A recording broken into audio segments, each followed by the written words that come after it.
The one tool that you need right now is Claude Cowork. And today I'm going to show you first why Claude Cowork is so much better than a typical chat interface. Either it's Claude, ChatGPT, Gemini, Copilot, whatever. Also, how to set it up really quickly so you can start using it right away without knowing all of the features and all the technical stuff behind it. And then thirdly, I will give you some tips that help you get to the next level once you get more comfortable using it. So first, I'm assuming that you're using simple Claude, ChatGPT, Gemini, Copilot chat. And the reason why you should switch to using Claude Cowork for all of your AI-related work is because Claude Cowork actually retains all of the memory that's stored within your projects. And also you can connect it with different tools and you can create different workflows that it actually remembers. And that's the reason why Claude Cowork actually becomes an agent or an assistant that works with you and knows all the context, all the stuff that you like. While using a regular AI chat, it's more like you're using a freelancer or an intern that you have to give the context almost every time. And you have to have the context files perfectly ready once you start giving them the task.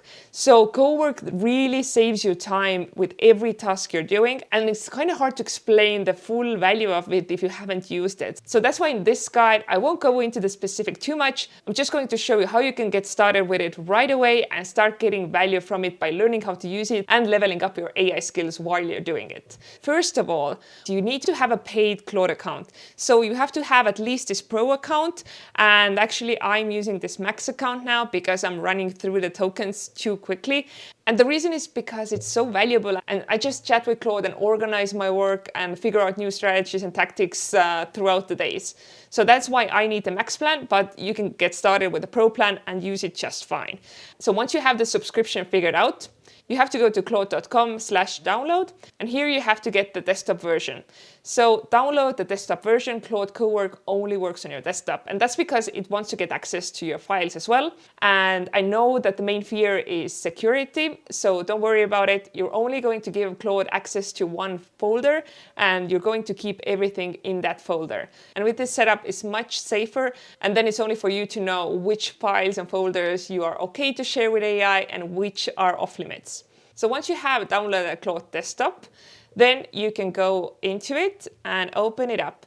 And here you can see the chat interface, which is the regular chat. And if you have some projects set up here, you can import them to Claude Cowork as well, but they are not connected to each other. So keep that in mind. So all of the chats you have had in regular Claude chat interface are not automatically working in Claude Cowork.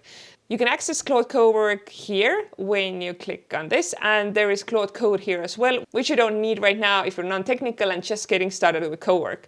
So the second step, once you have downloaded the desktop app, is to create your workspace folder. So that's where we keep everything safely in one folder because it's so powerful and it can create new files, it can organize them, it can delete them, it can edit them.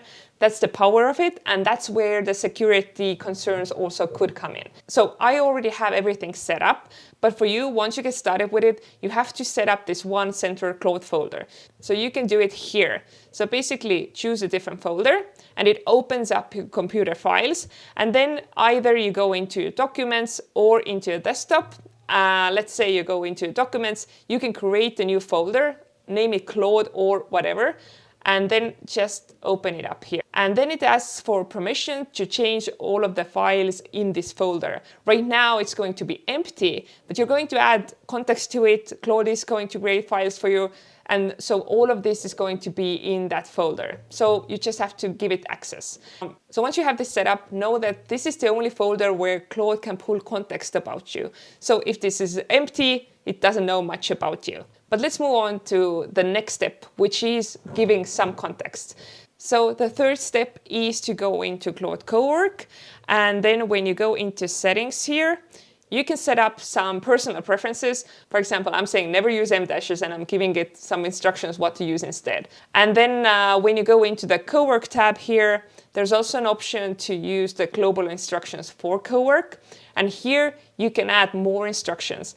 Honestly, here I would only give some really strict instructions about the writing style, something that doesn't change throughout the projects that you're doing. So if you're always hating M dashes or the way Claude writes, then you should add these instructions here. And for example, I could give you this exact prompt. Let's put it into these Cowork instructions as well, and I'll leave it in the video descriptions as well. So this is for something that I won't want to change whatever project I'm doing. It's always the same expectation. And then once you go back, the next step for us is to get context. So that's the most important part about the setup. You have to give it context so it knows exactly what you're doing, what are your goals, who you are. And the easiest thing to do is to go to whatever chat tool you're using right now. So you probably have a lot of context there. So for example, if I've been using Gemini a lot, and it could be ChatGPT, Copilot, whatever for you, I can go here and say, summarize everything you know about me. This is for a context file for another AI project. And the prompt could be really simple, and here it actually knows what writing style I like. So basically I could copy all of this. You will probably have more history with your AI tool, then you probably have a way better overview, but it doesn't have to be too long. Ask AI to keep it pretty concise and summarized. So I could just copy this, and to set everything up, it's really easy in Cowork to just say, please memorize all of this context about me. And then I just paste the same thing, and then I can say, let's go. And Claude Cowork is so smart that it's gonna figure out what it needs to do. So basically, I just gave it some text, and it's already running skills and doing all of this mumbo jumbo technical stuff on the background. So it saves it in whatever memory files, whatever skill files it needs to have this context available all of the time. So if you have seen other videos, they are talking about Claude MD file, which is here. So usually some tutorials might give you more pointers on how to set it up. But honestly, if you give Claude Cowork at least some context about you, even really limited one, it will already create all of these needed files and all of the setup that's needed. And you can always add more context as you're working with it. So if you want to get started really quickly, at least get something about you here. You can just freestyle, ask it to ask you questions, and just give it something to work with, because that's where the magic happens in terms of the quality of the outputs. So now we have also gotten some context about us into Claude Cowork. And then I want to show you how exactly is the best way to start using Claude Cowork. So you can, of course, create new tasks here. It's almost like the new chat thing here that you're maybe more used to. But the better way to use it, and I recommend you to do it as well, is to go into projects and create a new project for every bigger channel focus area that you have in your work, and then start using the new tasks or chats only within the projects. So for example, I have the YouTube project here.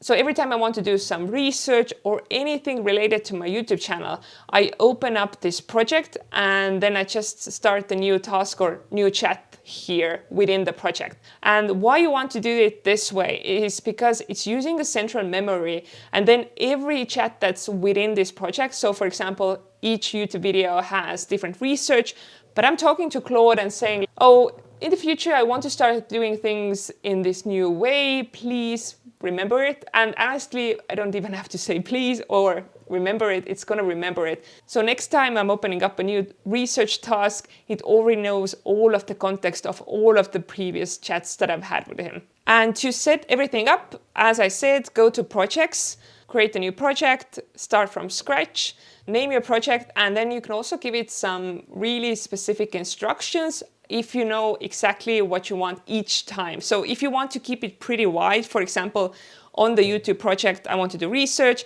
I also want to do some repurposing after the video has been published. So there are different tasks within it. So I would give these project-wide instructions that are very general. Maybe the writing style, what are my goals, and so on. And then you will choose the project location. And this is a file within your Claude folder, basically. So if you created the Claude folder in your documents, you can come here and select the folder, and it's going to create the YouTube folder inside this bigger folder. And you can see already that it created some new memory files for me because I just started chatting with it and I gave it some context. So you open up the folder, and if you have the name as well, you can see that it's going to create a folder that's called this exact project. So it's doing the organization within that central Claude folder for you. So just create the projects before you start any work, and then don't forget to pin the projects. So that way they become visible here, and it's really easy once you go in to select one of the projects you want to use instead of starting with a new task. And so once we have this set up, you can just go and start using your new projects, and you can do whatever. Let's do something fun. And then it starts a new chat or a new task here. And when you click it, you can open it up and you can see it's inside the testing project. And that's the organization I want you to use every time, because that's going to make your life so much easier. And if you have like ad hoc questions that don't really fit into any projects, basically you want to use AI as Google, then just go back to the chat version and use the new chat window here. But all of the other project work, you want to set up the projects and pin them here. And this goes, for example, if you're doing client work, for each client, do a different project. And if you're doing different channels, you maybe want to do different channels or different strategies as different projects. And with that, you have the basic setup done. It's really quick and dirty. You can definitely do a better job, but it's all about the context, to be honest. And you can build that context over time once you get used to working with Claude Cowork. And I also have some best practices for you. As I said, always open up a project, never a new task, to keep everything in one project memory. Then also, I would recommend you to start using it every day for all of your work that requires AI. And you will figure out so many new ways to use it. You will figure out how you can connect tools. You can ask Claude, oh, I actually use Notion a lot. Can we start using Notion? And then Claude will tell you, yes, I actually have a connection with Notion. Just click here or just go to that page and do this or that. So it gives you step-by-step directions, and you can set everything up really quickly, and it starts using those tools within those projects. So the good thing is that you can ask Claude how to make your workflows better. And I also wanted to talk about the pricing a bit more. So if you're starting out with the $20 plan, it's totally reasonable and you don't have to upgrade. But I would recommend you to use Sonnet models. So you can change the model. You can only do it if you're starting a new task, and you can change it here. Sonnet is not as expensive and it doesn't run out as quickly, but it's still really good. But if you change to Opus, this is the flagship model. It's thinking a bit longer, the response is a bit better, but it will burn through your $20 plan really quickly. So if you're on the cheaper plan, use mostly Sonnet. If you're on the $100 plan, then feel free to use Opus as well. And as I said, you can ask Claude to help you out with setting up new tools, new connections, new workflows. It will tell you step by step. It doesn't hallucinate as much as we're used to before. So it's actually pretty good. And you don't have to rush into it. Just start playing with it, start using it every day. But just know that the true power comes from connecting different tools that you're using every day, letting Claude to kind of communicate with those, and then also setting up something called skills. So these are repeatable workflows that help you do the same thing that you're used to doing. Maybe you need to do a weekly presentation and you always have a workflow where you go check some data, then you pull some other data from another place, then you copy some plans from your Notion, and you put it all together into the slideshow.